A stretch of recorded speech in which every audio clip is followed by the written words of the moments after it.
Before we dive into today's video, I just wanted to remind everybody that we're doing a giveaway at the end of the month for a G.I. Joe classified Cobra infantry figure. If you're interested in winning, all you need to do is a few simple things.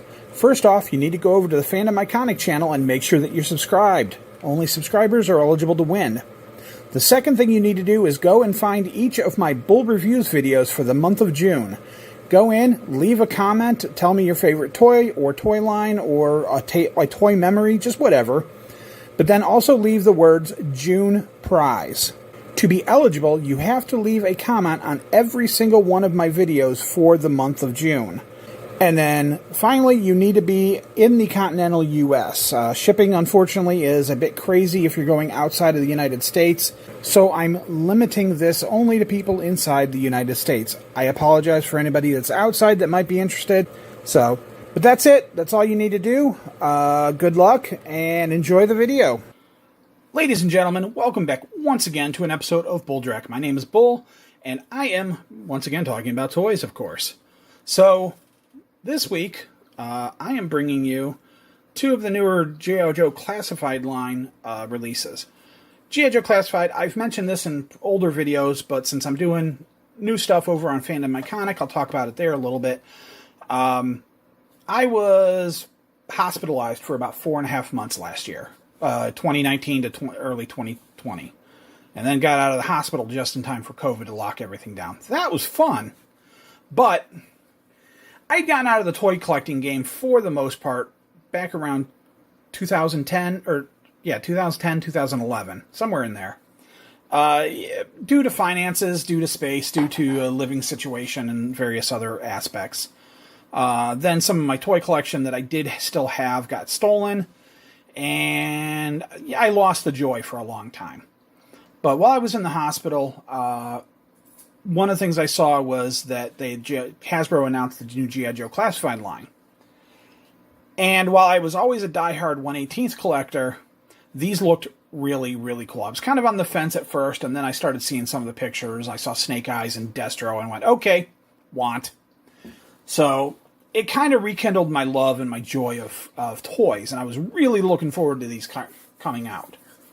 And of course, moving to the 1/12 scale, the 6-inch figure size, that kind of led me down the rabbit hole of collecting Marvel and collecting Star Wars, Black Series, and a few other things, and it's kind of gotten out of hand, and I'm trying to refocus on G.I. Joe again a little bit. But G.I. Joe is really what sparked my love of the game, love of the toys again. Of course, Hasbro's ungodly miserable distribution system has made my life just a living hell. But Target exclusives, but we're not going to rant about those here and right now. I've done that in older videos. You can probably find them if you really try. But for now, I'm going to talk about these two. These were not exclusive, so these were available pretty much anywhere. Still hard to find in stores. However, you can order them online, and that is where my bread and butter is because I'm also handicapped now, so it's really hard for me to get out and go to the store very often. So I can't do the toy hunt like everybody else theoretically can. So tracking these down and finding them in the stores is miserable. Plus, I like supporting the local smaller toy stores around here. So these, like almost everything else I order anymore that I can get online, I order from Bafo Toys in Geneva, Ohio. Geneva's where I grew up, graduated high school from. So that's kind of my old stomping grounds anyways. And Mike, the guy who runs it's really great guy. He's been super cool and super helpful for me, especially with knowing my handicap and everything. So it's great that I can order the toys from him. He holds them when they come in for me, and then when I can make it into town, I actually go out to Geneva for doctor's appointments a couple times a month usually. So when I'm in town, I can pick them up from him. So it's fantastic. And I finally got these in a few weeks ago now, but it's taken me a little while to get around to looking at these.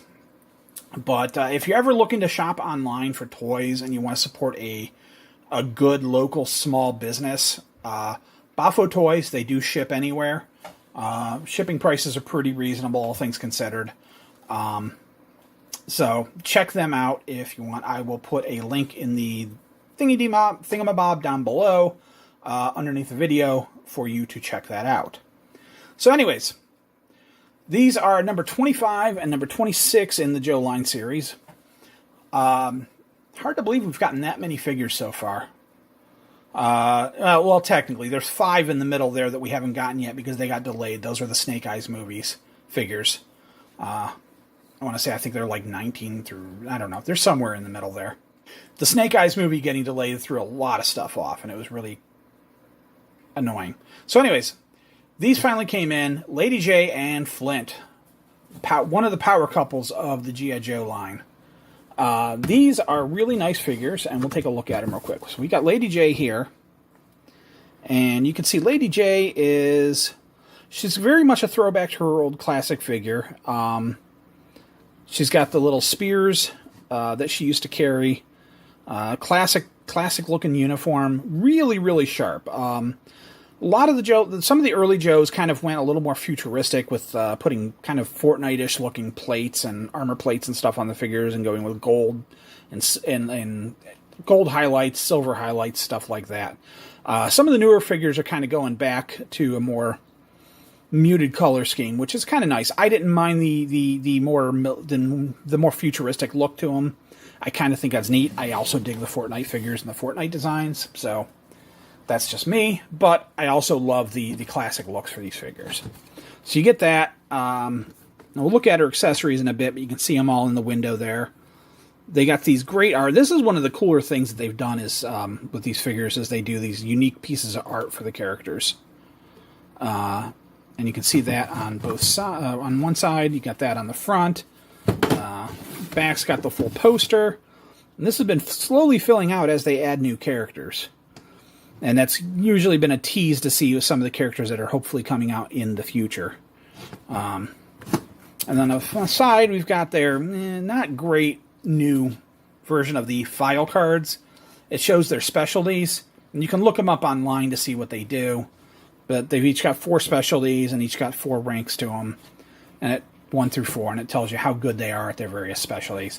But if you look it up on Hasbro.com, somewhere on there, the G.I. Joe site, they've got, probably GIJoe.com, actually. It'll tell you what the file cards do, and it also gives you their background and stuff if you want them. I think it's a shame they didn't include that with the figures, though. That's kind of bummer, because the file cards were always one of the cooler things about them. But and then over here, we've got Flint, same deal. Window. He's also pretty classic looking. He's a little upgraded a little bit. He's got a shotgun. He's got the shotgun rounds mounted on his belt. He's got his beret that he can put on. Really cool little figure. And then you can see down here he's got his artwork. And you can see more of that artwork. Same on the back. His file card, so to speak, his specialties. And then let's open him up and take a look. Alright, so let's take a look at Flint first here. And you can kind of see if the camera's going to focus. He's got a pretty good head sculpt. He's got a nice scar over his eye, which I think is a new. I don't believe any of his old figures had one of those. Yeah, he's got his vest. He's got the standard Joe articulation, wrists, double elbows, double knees, butterfly joints. He's got ab crunch, but unfortunately his vest, like some of these figures, the vests block it, but, you know, what can you do? You got waist swivel. Pretty solid figure. No backpack, but he does have this, and that is a holder for his shotgun. So I'm going to set that right in there. I think it goes in there. It does go this way. No, it fits in there a little bit better. Not sure how he pulls that out. But he's got his little holder for his shotgun. That's one of the cool things I like about some of the new Joe stuff that they've done, too, is a lot of these figures, you can put his pistol in his holster. And a lot of the figures are set up so that you can actually put almost all of their equipment on the figure itself. Which is really cool. And then he's got his little beret. And that just snaps right on. It fits on pretty snug. Doesn't come off. So he's pretty cool. There's one thing I know a lot of people kind of gripe about. He's got a break action shotgun with a pump, which is a goofy design. I'm fine with it because I'm never going to be breaking the shotgun anyways. So I just, look at it as a pump action shotgun anyways. But it is a weird design that I don't think either somebody wasn't thinking about or they need to explain that. Possibly you break it, you can put in several shells and then instead of top loading them or something, I don't know. It's still a goofy design. But yeah, he's a good figure. One of the other cool things I like is they've all the Joes have this little communicator thing with a little blue on it. That's kind of a nice little detail that kind of like gels all the Joes together. Sharp figure, some decent detailing on the belt. Could use a couple extra paint apps, but you get what you get. So that's Flint. Like I said, sharp figure, good figure, fun figure. Alright, and then we've got Lady Jaye. Lady Jaye is also really nice. She's got a really good sculpt. Like I said, she's very much a throwback to her classic outfit. So she has a neat feature that I really like, and I wish they would do more stuff like this, is that she actually has removable hair. Bald! The neat thing is so that way you can put on her ball cap, which is her kind of traditional look. Her original character had the ball cap on. Then you can take it off, and so you've got her regular hair as well. And then she's got this cool little backpack with like a little camera, because she's kind of like a scout character. Recon. You can see that. So, yeah, she's got this little camera here, and that goes on her back. And then her little camera can just, boop, boop, boop, little GoPro.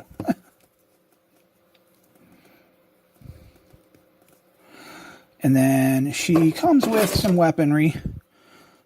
She can't quite mount everything on her backpack, but she's got a pretty decent. She can hold it. She's got a little gun, and the gun actually can mount a spear. Take a look at that. The spears actually have a couple of heads. You've got a spear tips, and then you've got a little grenade tip. And I'm not going to pull all of that out right away. But the gun can go in here, so she can either hold it, or she has a little spear launcher. So she can hold that, put one of those on there. I don't think... Oh, yeah. Here we go. There's a spot in here to put the extra heads. And then you can mount a spear on the side of her backpack like that. So I guess you can put everything on her, theoretically, as long as she's holding holding the spear gun with the spear in it. And then she's also got a little knife here. And again, I'm keeping everything in the package for the moment, so I'm just going to box her back up, put her back in her little plastic coffin. Her barracks when I'm all done with this. But yeah, she's pretty good. The female figures, again, a little skinny, but I mean, they kind of need to be. But it does lend themselves to a weird double elbow because they're so thin. So the elbow always is a little weird. It doesn't want to bend quite the way it always should. And you got to be careful with it because it does want to be a little more... like I said, it doesn't want to always bend both ways. So you got to kind of be careful how you bend them. Knees aren't bad, though. They're pretty standard. And like I said, she's got all the standard articulation, good foot rocker. She's got shin swivel, thigh swivel. And these figures, they have like a drop down to their legs that gives them a little more articulation. Although hers, I'm looking at this particular figure, her one drop down leg seems to be a little out of joint slightly. That's something I'll have to keep an eye on. But yeah, she's pretty solid figure. Her and Flint are both great figures, great additions to the Joe roster. And, I can always have them making out, oh, Flint, oh, Lady Jaye. But I'll do that on my own private time, if you know what I mean. Yeah, I'll have them fight Cobra. That's what I'll do on my private time. What were you thinking? Get your minds out of the gutter. This is a clean show. So, yes. Great figures. Love them. Great addition to the G.I. Joe roster. I have got honestly, there's only been one figure that I've been kind of disappointed with so far. Personally, and I think that's the Cobra Island Roadblock, and that's just because I don't particularly like the head. The Kimbo Slice head, as I've heard it's called. Not a particular fan of that. I like the body and the deco. I think it's a good figure overall, but just not a fan of that particular head sculpt. But I can fix that with other figures. In fact, I've got a Luke Cage head kicking around that needs to go on a Roadblock body one of these days. So yeah. But yeah, that's going to be my review of these. These are great. I love them. Highly recommend the Cobra, the classified line. I think they're fantastic figures. Anybody who's a Joe fan should hop on those. So that's it for me. Once again, I want to say thank you to all of my Patreon supporters. They help make these shows possible. I want to say thank you to Captain Crappy and Miss Fever Blister for letting me join the Fandom Iconic family and doing these videos over there. Anyways, links down below. Check them all out. And until next time, thank you for watching. Check out all the other videos on Fandom Iconic. There's a whole bunch of different shows that they do. Most of them live stream, but you can watch them after the fact as they upload to YouTube. Yeah, that's it for me. Until next time, play with your toys. Have fun. That's what they're for. Take care.